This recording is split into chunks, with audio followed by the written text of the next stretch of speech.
May unit tayo ngayon mga boss, Nissan Almera, at ito ay ayaw nang umaandar dahil nga bigla na lang di gumagana to. So dito ay tinutroubleshoot namin. Pasensya na pala kanina sa pinauwi namin kanina na Mitsubishi Adventure, no, dahil ngayong araw talaga ay nilaan ko to sa Nissan Almera dahil nga ilang araw na to dito. Actually dito lang tong Nissan Almera nakapark at yun nga nangako ko sa may-ari ngayon ko gagawin. At ayun, ginawa na namin. Okay, start. On. Start. Start. Off. Sige pa, start.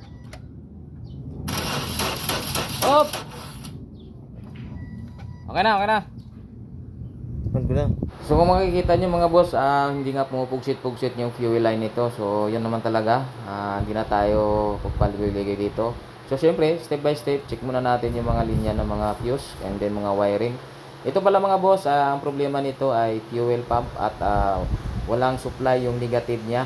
So dito ay dinadiagnose natin ng maayos para hindi tayo nagkakamali. May mga daga rin kami nakikita dito na pinatayan yung engine bay.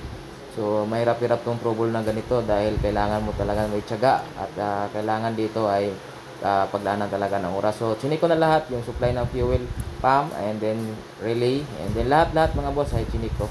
So natanggal na namin yung fuel pump assembly mga boss. So siyempre bago natin palitan ng bagong fuel pump ay kailangan linisan muna natin, tanggalan muna natin ng mga dumi. So gamit ng air pressure kailangan tanggalin. So dito mga boss ay papakita ko rin sa inyo yung bago at lumang fuel pump. So ganito mga boss ang bagong fuel pump, napakalayo yung pugsit-pugsit niya. Kung makikita nyo naman sobrang layo niya at kumbaga mataas yung pressure niya. So ito naman mga boss yung lumang fuel pump.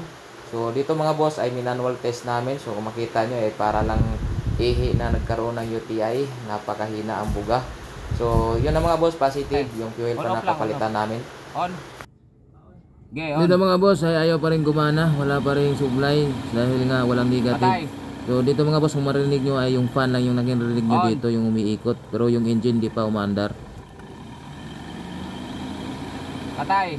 Dito mga boss ay naikabit na namin yung fuel pump assembly, ngunit hindi kagana dahil nga walang negative supply. So ito yung nahanap namin kanina na kailangan namin malagyan ng negative para gagana yung fuel pump. So agad-agad po naman ayos agad yan. Okay.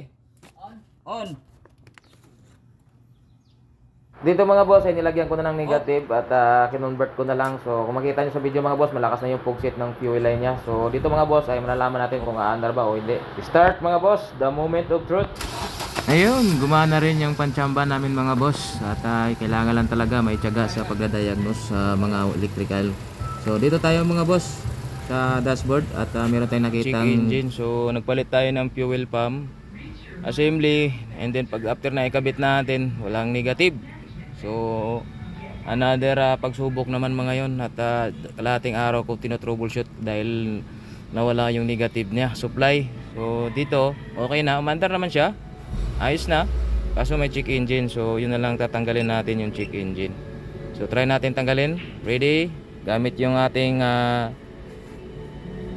scanner. Ready, set, go. Yun, nawagtang. Okay na. RPM ayos.